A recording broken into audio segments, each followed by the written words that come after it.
Hello बच्चों, मैं शिवानी पोरवाल आज से अपना चैनल शुरू कर रही हूँ और मैं एनसीईआरटी मैथ्स पढ़ाऊँगी और मेरा टारगेट सीबीएसई 10th क्लास 2024 को लेकर है। और मैं आप सभी लोगों को यह विश्वास दिलाती हूँ कि आप सभी के 2 महीने में 95+ मार्क्स प्राप्त करेंगे। मैं पूरी एनसीईआरटी 2 महीने के अंदर कवर करा दूँगी। उसके बाद मैं उसका रिवीजन कराऊँगी, जिससे कि आपको कोई भी अगर ऐसी समस्या आती है तो उस रिवीजन में आप दोबारा उसका रिवीजन कर सकें। और आप सभी लोगों के लिए मैंने ये नोट्स कुछ तैयार करके रखे हुए हैं, जिससे कि आपका समय बिल्कुल भी बर्बाद ना हो। मैं अब तक 6 साल से कोचिंग पढ़ा रही थी ऑफलाइन, तो मुझे लगा मुझे अपने ऑनलाइन बच्चों के पास भी जाना चाहिए जो कोचिंग नहीं ले सकता है, किसी संस्था में नहीं जा सकता है, जिसके साथ कोई समस्या है, वो शिक्षा तक ज़रूर पहुँचे। बस मेरा एक ही उद्देश्य है, शिक्षा तक बच्चों को पहुँचाना। हर एक के पास शिक्षा होनी चाहिए, शिक्षा बहुत ज़रूरी है। प्लीज़ आप लोग हमें सपोर्ट करें, समझें और मेरे कंटेंट को देखें। जहाँ भी अगर कोई समस्या आए तो उसके लिए सॉरी, और मैं पूरी कोशिश करूँगी मैं अपने अंदर सुधार करूँ। मेरे आप बस कंटेंट को देखें। अगर कोई सेटअप में प्रॉब्लम आए तो मैं उसको भी आप बताएं, मैं उसमें भी पूरी सुधार करने की कोशिश करूँगी। आइए हम सब लोग रियल नंबर्स के बारे में जानते हैं। रियल नंबर्स क्या होते हैं? 10th क्लास में फर्स्ट चैप्टर है रियल नंबर्स, तो उसी के बारे में आज हम लोग जानेंगे। तो रियल नंबर्स 2 टाइप्स के होते हैं। There are 2 types of real numbers. पहला क्या होता है बेटा? रेशनल नंबर्स होता है, दूसरा होता है इरेशनल नंबर्स। रेशनल नंबर्स के अंदर ये natural numbers, whole numbers, integers, fractional, decimal numbers आते हैं। इरेशनल नंबर एक ही होता है। नेचुरल नंबर्स जो होते हैं वो 1 से तो स्टार्ट होते हैं बेटा और इनफाइनाइट तक जाते हैं। होल नंबर्स में क्या होता है बेटा? 0 और ऐड हो जाता है, और जो नेचुरल नंबर होते हैं वही होल नंबर्स में आ जाते हैं, केवल 0 और ऐड हो जाता है। इंटीजर्स में क्या होता है? निगेटिव एंड पॉजिटिव नंबर्स दोनों आ जाते हैं। निगेटिव एंड पॉजिटिव नंबर्स दोनों आ जाते हैं बेटा। जैसे कि 0 है तो 0 के जो बाद वाले जो नंबर हैं वो ग्रेटर होते हैं, और 0 के जो पहले वाले जो नंबर होते हैं वो स्मॉलेस्ट होते हैं। हमारा फ्रैक्शनल नंबर क्या होता है बेटा? फ्रैक्शनल नंबर जो P/Q के फॉर्म में होता है। फ्रैक्शनल नंबर क्या होता है? जो P/Q के फॉर्म में होता है। किसके फॉर्म होता है? P/Q के फॉर्म में। जैसे कि 3/5, 2/3, -1/2, 1/4, 5/6 etc। डेसिमल नंबर्स क्या होते हैं? 0.6, 9.46, 6.76, 8.34 etc। डेसिमल जिसमें लगा होता है वो हमारे डेसिमल नंबर्स होते हैं। इसी प्रकार इरेशनल नंबर्स में आ जाते हैं बेटा। इरेशनल नंबर्स क्या होते हैं? जैसे कि 1.0100100001, यानी कि non terminating and non repeating numbers, इनको हम इरेशनल नंबर्स कहते हैं। जैसे कि √2, √3, √5, √6 etc। अब ये सब क्या है? हमारे इरेशनल नंबर्स हैं। क्या है? हमारे इरेशनल नंबर्स हैं। जैसे कि हमने एक ले लिया √4, √4 जो है वो हमारा इरेशनल नंबर नहीं है। क्यों नहीं है बेटा? क्योंकि इसका एक परफेक्ट स्क्वायर रूट है, जो कि एक इरेशनल नंबर नहीं है। 4 का स्क्वायर रूट 2 होता है। इसी प्रकार हमने ले लिया एक 9। हमने क्या ले लिया? 9 का जो स्क्वायर रूट होता है वो क्या होता है बेटा? 3 होता है। 9 का जो स्क्वायर रूट होता है वो क्या होता है? 3 होता है। कुछ बच्चे समझते हैं कि जो रूट के अंदर वैल्यू होती है वो हमारी इरेशनल नंबर होती है, लेकिन बेटा बिल्कुल भी ऐसा नहीं है। रूट के अंदर जो वैल्यू होती है वो इरेशनल नंबर नहीं होती है। रूट के अंदर जो वैल्यू होती है और इसका स्क्वायर रूट यानी कि जो आए वो non terminating and non repeating आ जाए तो वो हमारा इरेशनल नंबर होता है। जिसका कोई परफेक्ट स्क्वायर आ जाए वो हमारा इरेशनल नंबर नहीं होता है। वो हमारा क्या होता है? इरेशनल नंबर नहीं होता है। आप लोग रेशनल नंबर्स और इरेशनल नंबर्स के बारे में बेटा जान चुके हैं। अब हमारे रियल नंबर्स हैं, रियल नंबर्स की कुछ डेफिनेशन होती है, ठीक है। तो रियल नंबर्स की डेफिनेशन को जान लेते हैं हम लोग। जैसे कि लिखा है बेटा हमने, real numbers can be defined as the union of both rational and irrational number. जो रियल नंबर्स होते हैं कैन बी डिफाइन कर सकते हैं as the union of both rational और इरेशनल नंबर। रेशनल और इरेशनल नंबर दोनों में हमको इनको डिफाइन कर सकते हैं। They can be both positive और नेगेटिव। ये क्या होते हैं, पॉजिटिव और नेगेटिव भी होते हैं। And are denoted by the symbol R, और हमने इनको सिंबल आर से डिनोट किया है। All the natural number decimals and fraction come under this category. All this natural number, all the natural number, जो नेचुरल नंबर होते हैं, natural number, decimal, fractional numbers, ये सब इस कैटेगरी के अंदर आएंगे। इसका कहने का मतलब ये है।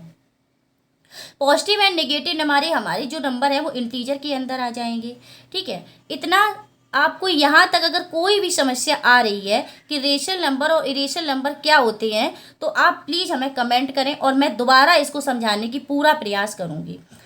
अब जैसे कि उसके आगे हमने रियल नंबर्स को तो पहले 9th क्लास में पढ़ रखा है, ठीक है, लेकिन ये हमने रिवाइज के लिए कराया है। तो एक होती है थ्योरम, 10th क्लास में एक थ्योरम है, fundamental theorem of arithmetic. Theorem 1.1 class 10th में है।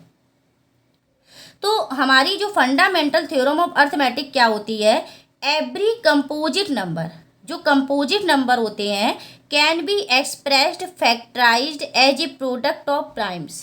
कैन बी एक्सप्रेस कर सकते हैं as a product of primes. And this factorisation is unique apart from the order in which the prime factor occur.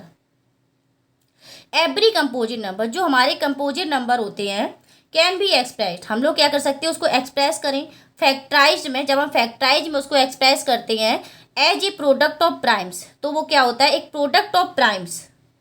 And the factorisation is unique, और जो उसका factorisation होता है वो यूनिक होता है। क्या होता है, कुछ यूनिक तरीके से काम करता है। Apart from the order in which the prime factor occur. जैसे कि हम लोग क्या करते हैं, जो प्राइम फैक्टर होते हैं, ऑर्डर जो होता है वो इधर से उधर हो सकता है, लेकिन जो मतलब हमेशा आंसर आता है वो एक ही आता है। ऑर्डर हम लोग ऊपर नीचे हो सकता है, ऑर्डर बदल सकता है, लेकिन आंसर कभी नहीं बदलेगा। तो ये हमारे क्या होते हैं, फंडामेंटल थ्योरम ऑफ अर्थमेटिक के बारे में बताया गया है। अब बेटा हम लोग क्या करेंगे, फंडामेंटल थ्योरम ऑफ अर्थमेटिक में हम लोग क्या करेंगे, निकालना सीखेंगे कि एलसीएम और एचसीएफ कैसे निकालते हैं, ठीक है, प्राइम फैक्टराइजेशन मेथड से क्या मतलब निकालते हैं। तो इस तरीके से इसके लिए हमको ये पेज हटाना पड़ेगा और मुझे ये पेज लाना पड़ेगा। इसमें आपको बेटा समझ में आ रहा है या नहीं आ रहा है, चेक कर लीजिए थोड़ा आप प्लीज़।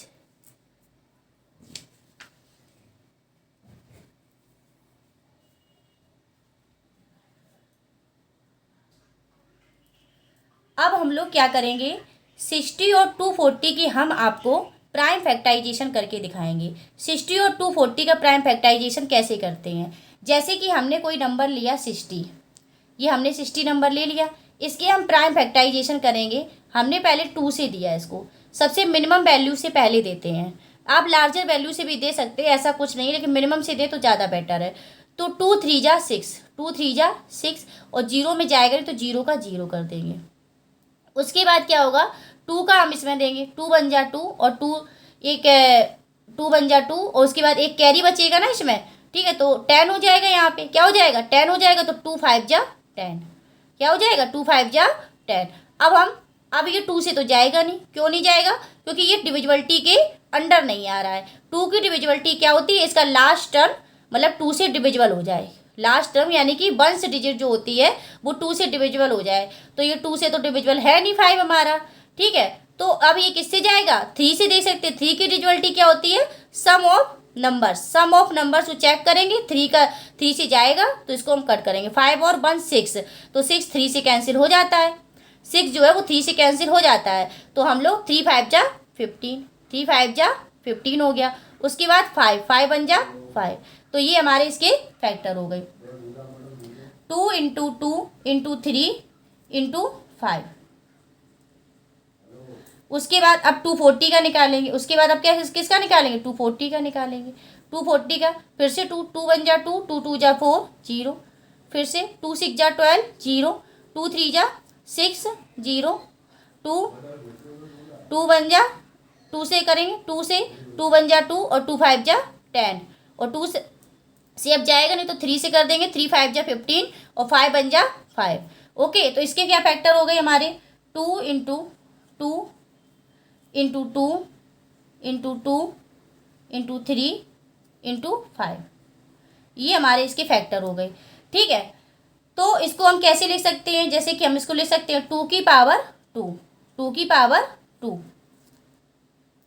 टू की पावर टू लिख सकते हैं, और इंटू में थ्री, इंटू में 5, ऐसे करके हम लोग लिख सकते हैं।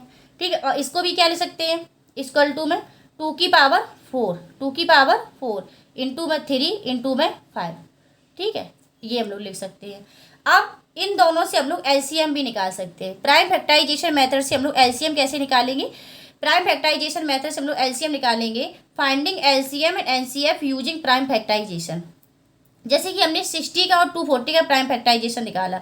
एलसीएम क्या होता है, लोएस्ट कॉमन फैक्टर। इसमें मतलब क्या होता है, मतलब कि जैसे कि जो ज़्यादा वाली वैल्यू है, इसमें टू की पावर टू है और टू की पावर फोर है, तो टू की पावर फोर ले लेंगे, क्योंकि ये जो वैल्यू है वो इसके अंदर आ रही है। ठीक है, तो टू की पावर फोर ले लेंगे, टू की पावर फोर इंटू में, अब थ्री तो एक यहाँ भी एक बार, यहाँ भी एक बार, तो थ्री ले लेंगे एक बार।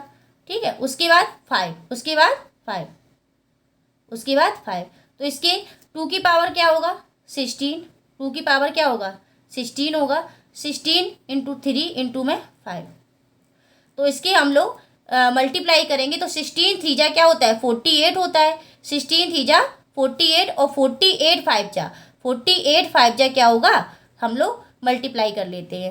5 8 जा 40 की जीरो, कैरी 4, 5 4 जा 20, 20 में 4 ऐड कर देंगे तो 24। इसका एलसीएम हमारा क्या आ गया 240 आ गया, इसका एलसीएम हमारा क्या आ गया 240 आ गया। उसके बाद एचसीएफ निकाल लेते हैं, उसके बाद क्या निकाल लेते हैं एचसीएफ निकाल लेते हैं, highest common factor, highest common factor full form होता है हाईएस्ट कॉमन फैक्टर। तो हम लोग हाईएस्ट कॉमन फैक्टर निकालेंगे कैसे, जैसे कि इसमें जो कॉमन है, इसमें जो कॉमन है मतलब कि टू, इसमें देखो इसमें भी टू है, इसमें भी टू है, और इसमें ये अब टू इसमें है नहीं ना इसमें, तो ये थ्री वाला, ये थ्री, ठीक है थ्री, और ये 5, ये क्या है कॉमन फैक्टर है ना, ये क्या है कॉमन फैक्टर है ये, तो इसमें हम कॉमन फैक्टर निकाल लेंगे। तो क्या हो जाएगा, एक पेयर बना ये टू टू का, तो एक बार लिख देंगे टू, इंटू में टू, ठीक है, थ्री का बना है तो थ्री लिख देंगे, और इंटू में 5 का बना है तो 5 लिख देंगे। अब क्रॉस मल्टीप्लाई करेंगे, सॉरी मल्टीप्लाई करेंगे, टू टू जा 4, 4 3 जा 12, और 12 5 जा 60, इसका एचसीएफ क्या आ गया 60। ये हमारा क्या आ गया आंसर, ये हमारा क्या हो गया आंसर। यहाँ तक अगर आपको किसी भी चीज़ की समस्या आ रही है तो आप हमें प्लीज़ कमेंट करें। एलसीएम क्या होता है, product of the greatest power of each prime factor involve in the numbers, product of greatest power of each prime factor involve in the numbers. जो ग्रेटेस्ट प्रोडक्ट होता है ना of the greatest power, greatest power of each prime factor involve होते हैं किसमें numbers में। HCF क्या होता है, product of the smallest power, product of the smallest power, smallest power का product of each common prime factors in the numbers. इसी प्रकार एग्जाम्पल देख लेते हैं। Find the LCM HCF 6 and 20 by prime factorisation method. ये आपकी book में एक एग्जाम्पल दिया गया था जो कि मैं यहाँ लाई हूँ। ये एग्जाम्पल इसमें लिखा है कि एलसीएम और एचसीएफ 6 और 20 का निकालना है, 6 और 20 का क्या निकालना है, एचसीएफ और एलसीएम दोनों निकालते हैं, किसके द्वारा निकालना है, प्राइम फैक्टराइजेशन के द्वारा निकालना है। इसका मतलब ये है। तो हम लोग करेंगे, पहले हम इसका क्या करेंगे, प्राइम फैक्टराइजेशन से इसके फैक्टर कर लेंगे, 2 से 2 3 जा 6, उसके बाद 3 बन जा 3, ठीक है तो हो गया। उसके बाद 20 के करेंगे, 20 के तो 20 के करेंगे, 2 बन जा 2 0, 2 5 जा 10, उसके बाद 5 बन जा 5, ये हमारे हो गए फैक्टर। इसके 6 के क्या आए 2 इंटू 3, उसके बाद 20 के क्या आए 2 इंटू में 2 इंटू में 5, ये हमारे 20 के फैक्टर आ गए। ठीक है, अब इसमें एलसीएम क्या होगा, एलसीएम इसमें एलसीएम क्या हो जाएगा, LCM equal to LCM equal to LCM equal to LCM मतलब कि जो पावर ज़्यादा है, जैसे कि 2 की पावर 2, 2 की पावर 2 ज़्यादा है ना, 2 इंटू में 3 इंटू में 5, तो 2 की पावर 4 आ गया, उसके बाद 3 5 जा 15, तो कितना आ जाएगा 60। इसी प्रकार एचसीएफ निकाल लेंगे, इसी प्रकार एचसीएफ निकालेंगे, एचसीएफ निकालेंगे। तो एचसीएफ क्या होता है, कॉमन फैक्टर, तो 2 और 2 इसमें भी है तो 2 आ जाएगा, और इसके अलावा कोई कॉमन फैक्टर नहीं है, तो यानी कि 2 ही हो जाएगा। Thank you for watching.